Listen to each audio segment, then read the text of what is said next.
വളരെ നല്ല പ്രവർത്തനമാണ് ഇപ്പോഴും. അമ്മ എന്ന സംഘടന ഇപ്പോഴും നല്ല പ്രവർത്തനമാണ്. നമ്മളെ ഓരോ കാര്യത്തിന് വിളിച്ച് ചോദിക്കുക. അതിന് ഓരോരുത്തരായി ഇപ്പോൾ നമുക്കൊരു അസുഖമുള്ള മെമ്പറാണെങ്കിൽ അവർക്ക് അവരുടെ ഡോക്ടറുടെ സബ്സ്ക്രിപ്ഷൻ ഉണ്ടെങ്കിൽ അതിനുള്ള മരുന്നുകൾ വീട്ടിലേക്ക് എത്തിച്ചേരുകയാണ്. വീട്ടിലേക്ക് എത്തിച്ചേരുക, അതൊക്കെയാണ് ഏറ്റവും വലിയ കാര്യം എന്ന് പറയുന്നത്. എത്രയോ വീടുകൾ വെച്ച് അമ്മ കൊടുത്തെന്നറിയാമോ?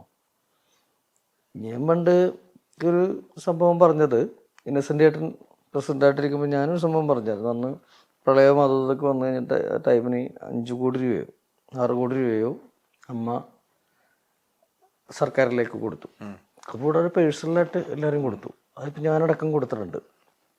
എല്ലാ സഹായം ചെയ്തിട്ടുണ്ട്. നമ്മൾ ഓടി കിടന്ന് പല സംവിധാനങ്ങളൊക്കെ ചെയ്തിട്ടുണ്ട്. അപ്പം ഞാൻ അന്ന് ഇന്നസെൻ്റ് ഏട്ടനോട് ഞാനൊന്ന് പറഞ്ഞായിരുന്നു, ഈ 6 കോടി രൂപയ്ക്ക് നമുക്കൊരു 3 കോടി രൂപയ്ക്ക് സ്ഥലം മേടിച്ചിട്ട് ഒരു ബൗണ്ടറി ഒക്കെ ഇട്ടിട്ട് 3 കോടി രൂപയ്ക്ക് വീടുകൾ വെച്ച് കൊടുത്തിട്ട് പാവങ്ങൾക്ക് കൊടുത്തിട്ട് ഒരു അമ്മ ഗ്രാമം. ഇത് എന്നോട് ഇന്നസെന്റ് സാർ നേരിട്ട് പറഞ്ഞിട്ടുണ്ട്. അതുണ്ട്. പക്ഷേ അന്ന് ഞാൻ പറഞ്ഞ ഐഡിയ ചെയ്തുകൊണ്ട്, ഞാനൊരു ജൂനിയർ പോലത്തെ ഒരാളായതുകൊണ്ടും അവർ അംഗീകരിച്ചില്ല. ഞാൻ പറഞ്ഞതാണ് ചുറ്റുമുതലൊക്കെ കിട്ടിയിട്ട് ഇഷ്ടംപോലെ സ്ഥലങ്ങൾ കിട്ടും. അങ്ങനെ വില കുറഞ്ഞ സ്ഥലങ്ങൾ, ചെറിയ കളി സ്ഥലങ്ങളും കാര്യങ്ങളും.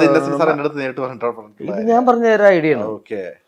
അപ്പം ഞാൻ പറഞ്ഞൊരു അമ്മ ഗ്രാമം, നാളെ സിനിമാ താരങ്ങൾ ജനങ്ങൾക്ക് വേണ്ടി എന്ത് ചെയ്തു എന്ന് ചോദിച്ചാൽ ചൂണ്ടിക്കാണിക്കാൻ പറ്റിയൊരു സ്ഥലമായിരിക്കും അത് എന്ന് പറഞ്ഞു. പക്ഷേ ഇതങ്ങോട്ട് വിലപ്പോയില്ല, എടുത്തില്ല നമ്മുടെ വാക്കുകൾ. അതിനൊരു നിരാശ എനിക്കുണ്ട്. കാരണം ഗവൺമെൻറ്റിലേക്ക് ഇഷ്ടംപോലെ പണം ഒഴുകിയെത്തുന്നുണ്ടായിരുന്നു ആ സമയത്ത് നമ്മൾ ഇത് ചെയ്താൽ മതിയായിരുന്നു, അവിടെ നിലനിന്നു.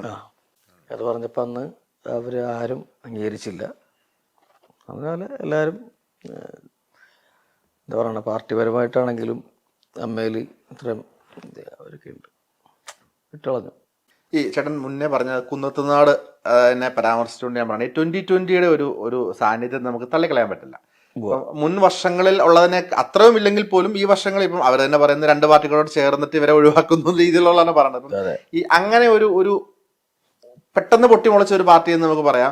പക്ഷെ എന്നാൽ അതിപ്പോൾ ആം ആദ്മി പാർട്ടിയൊക്കെ പോലെ ഒരു എന്താ പറയണേ, എല്ലാ പാർട്ടിയിൽ നിന്നും വിശ്വാസം ഇല്ലാത്തവർ ചേർന്ന് വരുന്ന ഒരു പാർട്ടി എന്ന് വേണമെങ്കിൽ നമുക്ക് അതിനെ വിശേഷിപ്പിക്കാം.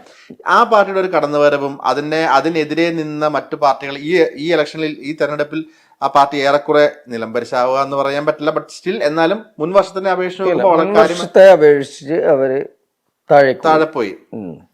അവര് പറയുന്ന അവകാശവാദങ്ങളൊന്നും ജനങ്ങള് അംഗീകരിക്കുന്നില്ല. തെളിവോടുകൂടി ആൾക്കാർ പുറത്തുവിടുകയും ചെയ്തു.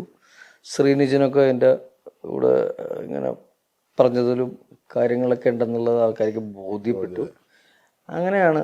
പിന്നെ രാഷ്ട്രീയ പാർട്ടികളെ അവഗണിച്ചുകൊണ്ട് കേരളത്തിൽ വേറൊരു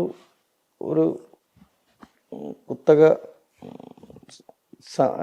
സംഭവങ്ങൾ വരാനായിട്ട് സാധ്യത വളരെ കുറവാണ്. രാഷ്ട്രീയ പാർട്ടികളെ അവഗണിച്ചുകൊണ്ട് കേരളത്തിൽ കൈയടക്കാനൊന്നും പറ്റില്ല. 2020 ആ ഒരു ഏരിയയിൽ മാത്രം നിൽക്കുന്ന പാർട്ടി. പക്ഷെ ഞാൻ ഇടപെടുകയല്ല. പക്ഷെ ഈ 2020 പല മത്സരാർത്ഥികളും ഈ തൊടുപുഴ അല്ലെങ്കിൽ മൂവാറ്റുപുഴ ആ ഏരിയയിലേക്കുള്ള, തൊടുപുഴ ഏരിയയിലേക്കുള്ള പല വാർഡുകളിലും സർപ്രൈസിങ് ആയിട്ട് ജയിച്ചു എന്നുള്ളതാണ് മറ്റൊരു ഘടകം. മറ്റേ കോലഞ്ചേരി ഏരിയകളാണ് അവരുടെ കുന്നത്തുനാട് ഏരിയകളിൽ.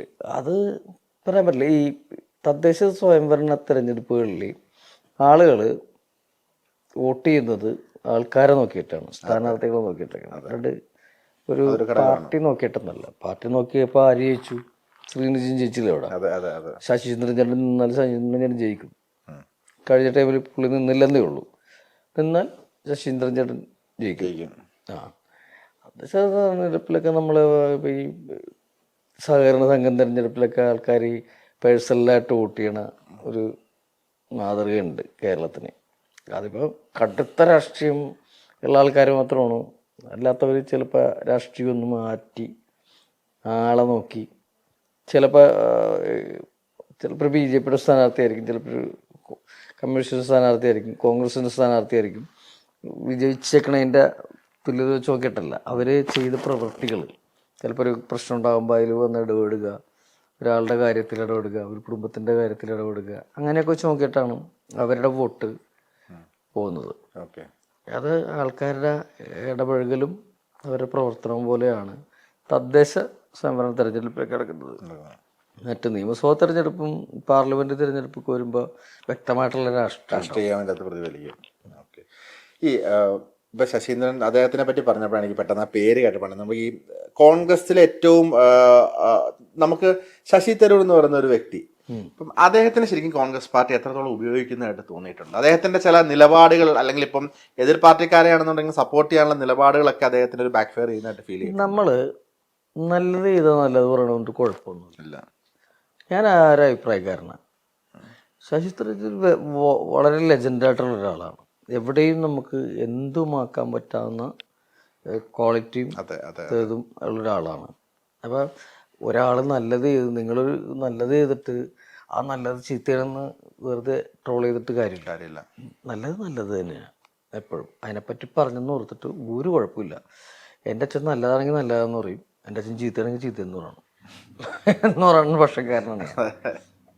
അല്ല, അദ്ദേഹത്തിന്റെ അതിപ്പം നിലപാടുകൾ കോൺഗ്രസിൽ കുറച്ചൊരു ഒരു ബാക്ക് ഫയർ ചെയ്യുന്നുണ്ട് ഫീൽ ചെയ്തിട്ടുണ്ടോ? ചിലപ്പോൾ പുള്ളിയെ വേണ്ട രീതിയിൽ ഉപയോഗിക്കുന്നില്ല. പുള്ളി ഒത്തൊരുമിച്ച് പ്രവർത്തിക്കാൻ തയ്യാറായി മുന്നോട്ട് വന്നിട്ടുണ്ട്. അതിന് മാറ്റമൊന്നുമില്ല.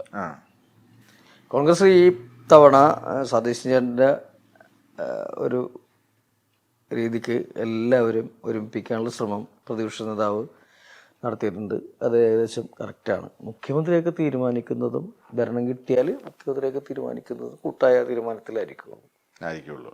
പ്രതിപക്ഷ നേതാവ് തന്നെ ആവണം എന്ന നിർബന്ധമൊന്നുമില്ല. അത് പാർട്ടി തീരുമാനിക്കും.